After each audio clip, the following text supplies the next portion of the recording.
Borderlands 4 just came out, and it's another major release for the looter-shooter genre. These games have been the kings of the genre for years and have in many ways defined what it means to be a co-op shooter. And with the new game comes the long-held series tradition of the grind. And the Borderlands grind is a polarizing feature. Some people love the rush of rolling for new guns, and some people see it as a total waste of time.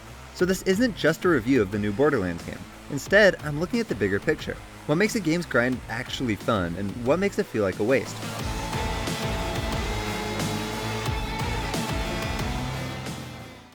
It's easy to talk about this sort of thing in a vacuum. We see how the grind in Borderlands works. You kill enemies, you get loot, and you see if it has all of the attributes that you want. But in isolation, you can only go so far. You can discuss what works and what doesn't, but to really understand, you have to ask, what do other games do? And that's why we're going to look at two distinct case studies in the co-op shooter genre. Two examples of progression being done wildly differently. Borderlands, case study number 1, is the ultimate example of the modern looter shooter and a perfect example of the type of grind that takes place in that genre. But that's not the only co-op shooter that requires grinding. So in case study 2, we will look at two other grindy co-op shooters, Helldivers 2 and Deep Rock Galactic. Two hugely successful games that do progression very differently. While they aren't looter shooters in the traditional sense, they ask the same question that Borderlands does. How do we keep people coming back in the long run? So let's get into it with the series that is synonymous with the shooter grind. How does Borderlands keep you coming back? First, let's just give a brief overview of how the classic Borderlands grind works. Throughout the game, you are constantly killing enemies and receiving weapons. These weapons have multiple layers of RNG. Each weapon can have a rarity between common and legendary in most cases, but they also have different randomized parts. Your bodies, stocks, barrels, grips, and more are all randomized, with each providing some form of stat boost that's dependent on that specific part. And that's the basic gameplay loop. You're constantly getting new randomized guns and making upgrades based on their traits. Think of it like a slot machine.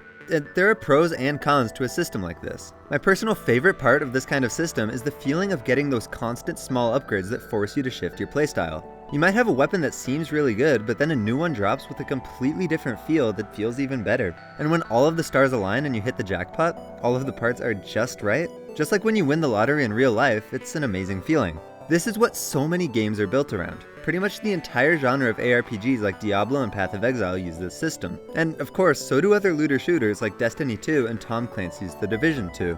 But there are certainly some drawbacks to these sorts of systems as well. And the main thing is just how long it can take. There's just about zero sense of player agency when you're just rolling the dice again and again, hoping for the right alignment of rolls. You're at the complete mercy of statistics. There are no pity timers, so you can spend hours and get exactly nothing. And in the endgame, this grind can get even worse. It can take dozens of hours of mind-numbing grinding to get the specific drops that you want.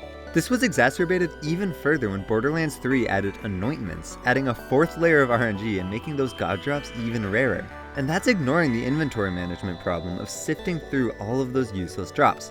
But that's just the nature of the RNG-based systems that these looter shooters employ. Despite the drawbacks of these systems, people really love these games and there's so much to enjoy. But to put them into context, let's look at a couple of recent and super exciting entries to the co-op shooter space. In 2020, Deep Rock Galactic released after 2 years of early access, providing a cool sci-fi dwarf take on the genre. And obviously, Helldivers 2 was released to mass acclaim last year, bringing a whole new wave of popularity to these alternative co-op shooters. And while there's still a lot of grind in these games, it takes place in an entirely different way. These two games are all about player agency. With Borderlands, progression is entirely tied to the random drops you receive throughout the game. In Deep Rock Galactic and Helldivers, you can choose exactly how you want your progression to take place. You can select a goal and then intentionally carry out every action you need to accomplish that goal. And more importantly, every single match feels like you're making progress. Think about how progression works in the Monster Hunter games. You see a cool set of armor or a weapon that you want, and you look at the monster parts that you need to craft them. Then you set out to kill those specific monsters and get those specific parts, and you'll end up with the gear that you want. Think of it like a recipe, not a slot machine. In Helldivers, you have multiple currencies that get you different things. XP and requisition slips get you stratagems, which are different weapons and tools, samples give you different buffs, and medals let you purchase things from your warbonds, which are catalogs of items in a sort of battle pass model. With these medals, you can pick exactly what you want to get from the warbonds. And when you receive these different currencies after every single match, you're always one step closer to the next bit of progression. And Deep Rock Galactic has a pretty similar system. The core crafting loop of mining specific resources and using those resources to craft new upgrades is very similar to the Monster Hunter recipe system. You pick exactly the sorts of upgrades that you want, and then you know which resources you need to look for. It does have some RNG in the overclock system, but they handle it very differently from Borderlands. To unlock these overclocks, which are special weapon modifications that are the main goal in the endgame, you're time-locked through weekly activities. You don't have to farm for 8 hours and hope that you get something. You can just log on for a couple of hours a week and you will always feel like you're making progress.